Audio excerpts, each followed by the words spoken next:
दोस्तों, हनुमान चालीसा आपने सैकड़ों बार पढ़ी होगी और उसमें एक चौपाई आती है, अष्ट सिद्धि नवनिधि के दाता। यहाँ पर किन अष्ट सिद्धियों की बात हो रही है जो हनुमान जी अपने साधकों को देते हैं। मैं एक एक करके आपको बता रहा हूँ, अगर आप नहीं जानते हैं ध्यान से सुनिएगा। पहली सिद्धि है अनिमा, जिसमें एक साधक अपना सूक्ष्म रूप धारण कर सकता है। हनुमान जी ने इसका इस्तेमाल किया अशोक वाटिका में सीता माता को ढूंढने के लिए और राक्षसों से बचने के लिए। दूसरी सिद्धि आती है महिमा, जिसमें एक साधक अपना रूप बड़ा कर सकता है, 100 गुना तक बड़ा कर सकता है। और हनुमान जी ने इसका इस्तेमाल किया अपनी वानर सेना के सामने हिम्मत का भाव देने के लिए, सुरसा राक्षसी के सामने जब वो लंका जा रहे थे सीता माता को ढूंढने के लिए।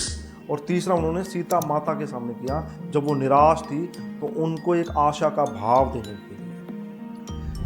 तीसरी सिद्धि आती है गरिमा, जिसमें एक साधक अपना वेट इन्फिनिटी तक बढ़ा सकता है।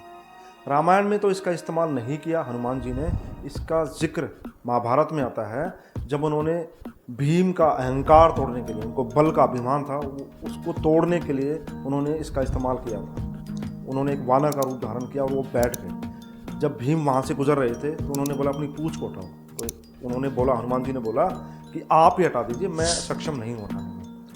तो भीम ने पूरा जोर लगाया, पूरी हिम्मत लगाई, लेकिन वो टस से मस न कर सके। तो उनको ये ज्ञात हुआ कि मेरे से भी ज़्यादा कोई बलशाली हो सकता है, उनका अहंकार टूटा।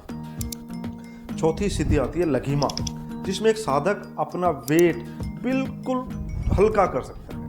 हनुमान जी ने इसका इस्तेमाल अशोक वाटिका में किया था जब वो अशोक वृक्ष के पत्तों पर एक पत्ते से दूसरे पत्ते पर जा रहे थे सीता माता को ढूंढने के लिए। पांचवी सिद्धि आती है प्राप्ति, जिसमें एक साधक समय में आगे देख सकता है, कुछ भी चाहे वो प्राप्त कर सकता है।